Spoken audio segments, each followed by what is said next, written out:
What's up, guys? Today we're going to be reviewing a video what new Air Force recruits go through in boot camp. So we're just going to be seeing what they have to go through to get into the Air Force. Let's get right into it.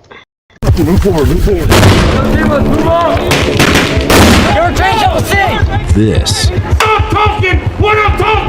is Air Force boot camp.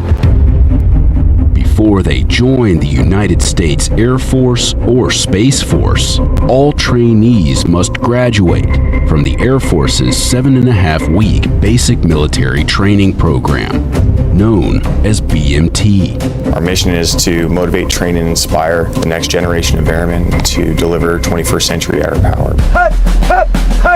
Training happens here at Lackland Air Force Base, located just 10 miles outside of downtown San Antonio, Texas. On a sweltering week in August, insiders spent 4 days observing different squadrons at various stages of training. Whenever I said I was going Air Force, everybody's like, oh, the Chair Force, like basic's gonna be nothing. And I was sitting there thinking, man, I should have went another route. This is gonna be way too easy. You're wearing your failure! Okay, guys, so a lot of people say when you guys go into, if you go into the Air Force, you're going to be in the Chair Force. But a lot of people think, yeah, that's true. A lot of don't. But it really, it's not like the Chair Force because, when you're in it, yes, it is. But to get in it, it's not. And you have to go through, it's like a lot of stuff. All over your face! And I could not have been more wrong. On day 1, new trainees arrive on a bus from the San Antonio airport. Some of these kids come here never having left home, no job experience, but not long after they leave here, they're going to be given a job and a task and expected to perform that task with no supervision. There, hug your bags, enough falls out. That's all this comes. About 35,000 trainees graduate from BMT each year. The average age of a basic trainee here at BMT is 20.6 years old. What that means is they don't remember a time when our nation wasn't at war, but they raised their hand anyway and they said they want to serve.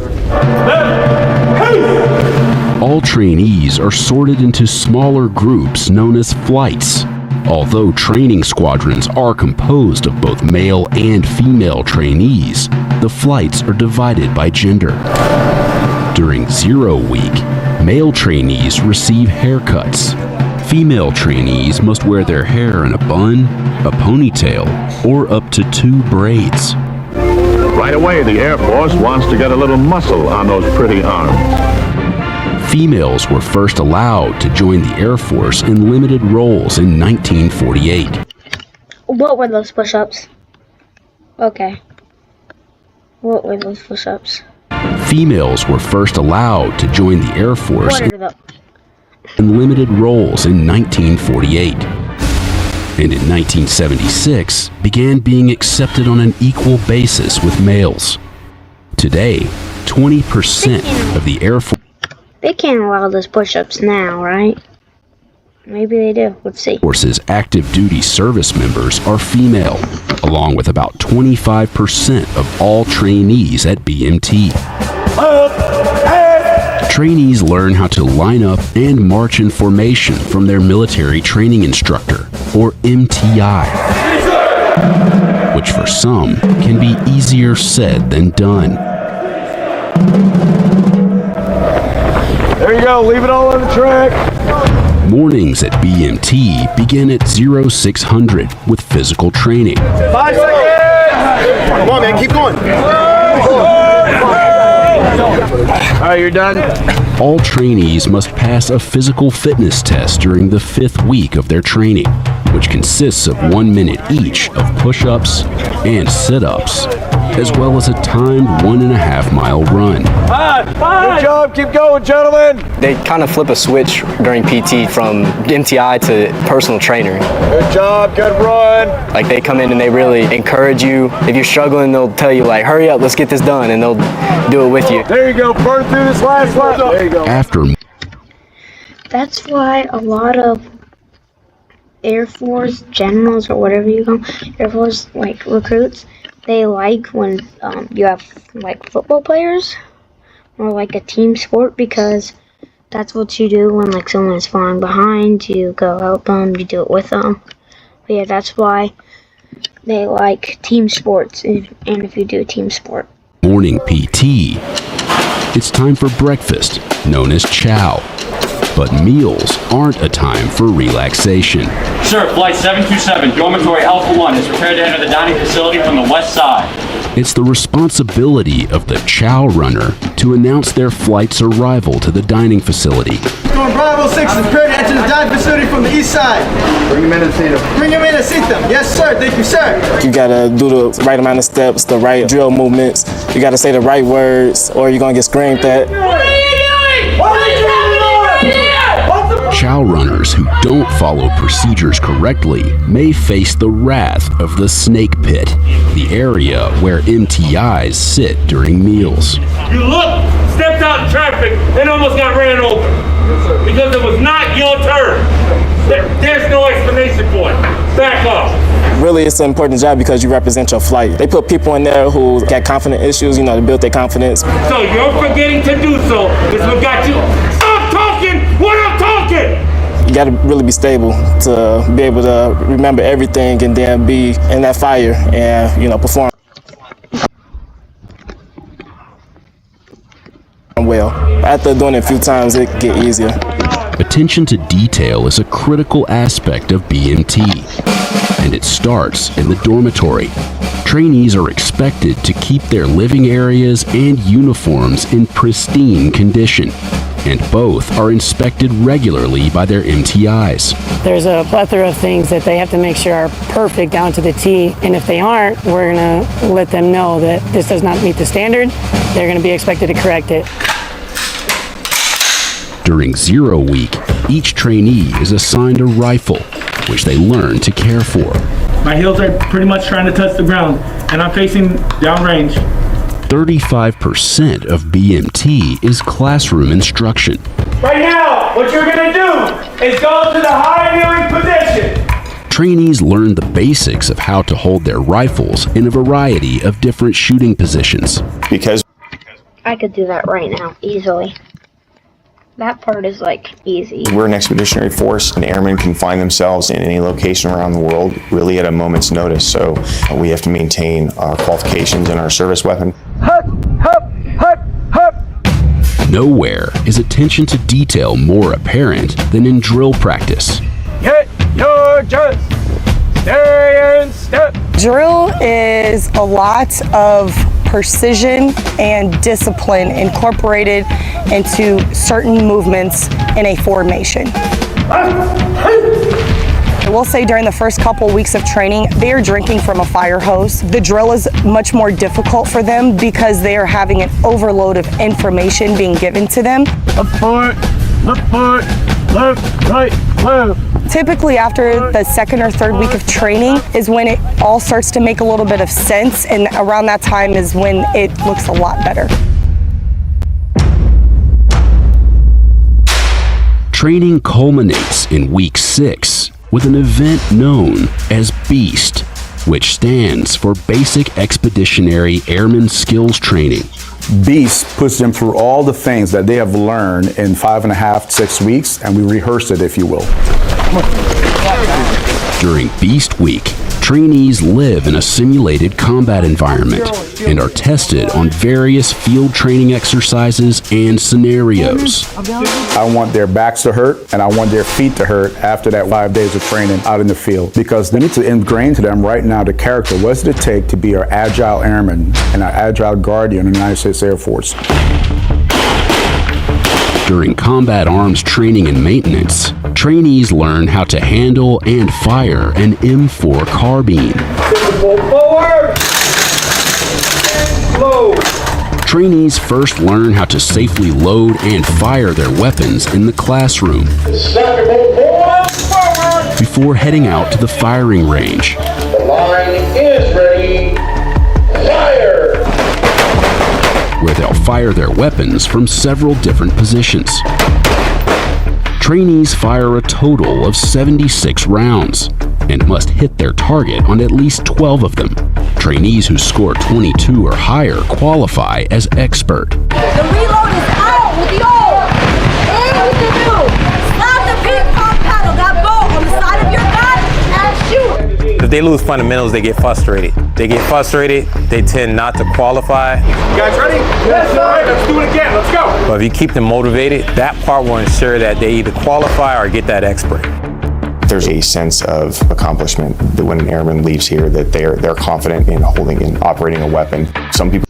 This part would be really easy because all you have to do is hit and target. I've done stuff like that before. It's not hard. Come here, they've never touched any weapon of any kind in their life, so that confidence is important to us. Shot a gun. Trainees don gas masks during CBRN training, where they learn how to protect themselves during a chemical, biological, radiological, or nuclear attack. Let's go, let's go, let's go! Let's go. Get out of here! Trainees run through a simulated attack and conduct post-attack reconnaissance of their surrounding area, where they check for damage, as well as any unexploded explosive ordnance.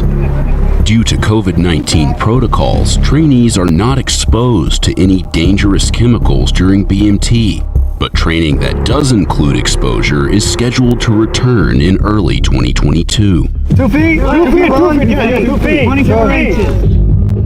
I believe it's 97 degrees right now, and the gear that they're wearing adds about 15 degrees of body heat. So it's challenging both physically and mentally. I know it's hot, I know it's miserable out here, but you need to make sure you're paying attention. I think it's a unique experience. I remember the first time I put on a gas. For Arizona, that's literally how hot it is, 120 out in summer. So that's what we experience, especially if you do a sport. And running in that heat is terrible. Gas mask and how cool I thought it was, but there's no doubt that after wearing that gear for a few hours, especially in the Texas heat, they probably get tired of it pretty. Never mind, that's way worse. Oh yeah. So if it's in Texas, it's gonna be humid probably. Maybe not where they are, but yeah, if that and it's really humid out, that is gonna suck. Quickly, I like to joke with some of my students and tell them, hey, the best part of CBRN is returning the gear at the end of the day. LDP1, what is LDP1? What's LDP1? Figuring out how to coordinate with your team, that would be the most difficult part, especially in like all that really clunky gear. It's hard to move around, but it was still fun. Trainees are also trained in Tactical Casualty Combat Care, or TCCC, which teaches them how to perform potentially life-saving first aid in combat. Once I go through once, I'm going to go back the opposite direction. That's what's going to create that direct pressure. The trainees learn how to properly apply tourniquets, as well as how to evacuate a wounded airman to safety. Skills they'll need to know when it comes to the culmination. Wait, why do I see people and glasses? Don't you have to have good vision to become a pilot? How to properly apply tourniquets, as well as how to evacuate a wounded airman to safety. Skills they'll need to know when it comes to the culminating event of Beast Week, simply known as the Village. The trainee's mission is to infiltrate the village and rescue an injured airman located somewhere inside. But the sounds of gunfire and explosives, along with the presence of role players acting as opposing forces and innocent bystanders, make for a stressful environment. We all kind of rushed in and then didn't really know what to do. We were all just kind of like looking around like, what the heck is going on? We had a plan and then it completely fell apart. Like as soon as we walked through, pretty much it fell apart. Bang, bang, bang, bang, bang, bang, bang, bang, bang, bang, bang, bang, bang, bang, bang, bang, bang. We are responsible for throwing the different scenarios at them, having them feel the pressure while they're out here at the village. That way they can actually use their minds and think about what it is that we've taught them and trained them on in a scenario where they're actually under pressure. Put your hands above your head. Put your fingers, put your feet. trainees are taught how to defuse situations with opposing forces and are instructed to use minimal force on those who are non-compliant. What do you do when they don't comply? But the stressful environment can cause some trainees to freeze. Can I see? Oh, thank you. Or overreact. Drop your weapon on the ground! Put your hands up! Some of the things that I see most of the time, which is very detrimental to our force, is trainees utilizing deadly force when they're not supposed to be. Why did you shoot me? You have a grenade in your hand and a weapon in your hand, sir. But how did you know it was a grenade? You're that far away, you don't know. And I'm not pointing my weapon at you, why would you shoot me? Obviously, we all know that's against code. It sets us back in a mission that we're trying to accomplish overseas. Bang. Hey, sir. Common mistakes, not forming that 360-degree perimeter. I see that all the time. Hey, wingman. Bang. What are you doing right now? No 360-degree perimeter. I want them to make mistakes. I want to correct those mistakes and tell them this is why it was a mistake and move forward from it. Y'all are all trained at T-Triple-C, right? Somebody send us down airmen then. Once the trainees reach the injured airmen, they must quickly and safely apply T-Triple-C. Wake up! Calm down and think! Before evacuating them to safety. You guys ready? We're going this way. Let's go. Hey, this is why we train out here. This is why we harp on all of those things that we teach you when you're doing fast and T-Triple-C, because all of this stuff comes into play whether you're here or downrange, and you have to apply real world. Hey, if you shoot somebody out in the desert and they didn't have opportunity, capability, and intent, you're going 11 work. We try and expose the mistakes. That way they can make them here where it's a safe environment and actually leave the village with a different understanding of where they need to work on themselves. Good job. Having survived Beast Week, the trainees return to base. I bet when they're doing that, they weren't even worrying about the heat because all the pressure on them. So at that point, they wouldn't even really care about the heat. So yeah, I think that would be actually kind of just fun to do, like just to because I like when there's pressure. I like that. With the toughest week of BMT behind them. They see it often as a rite of passage. They've been out there, they've achieved that difficult thing. So by the time they come back from Beast, there's a new sense of accomplishment. Friends and family gather to see their new airmen and guardians graduate. It's remarkable to watch how in just 7 weeks, which is not very long. Imagine if you worked all that hard and then when you get your point it's just something late. I would be so mad. That would suck. It can make such a difference in someone's life. They walk a different way. They talk a different way. The amount of confidence they exude and the pride that they obviously have after having gone through this is so clear and it's so evident.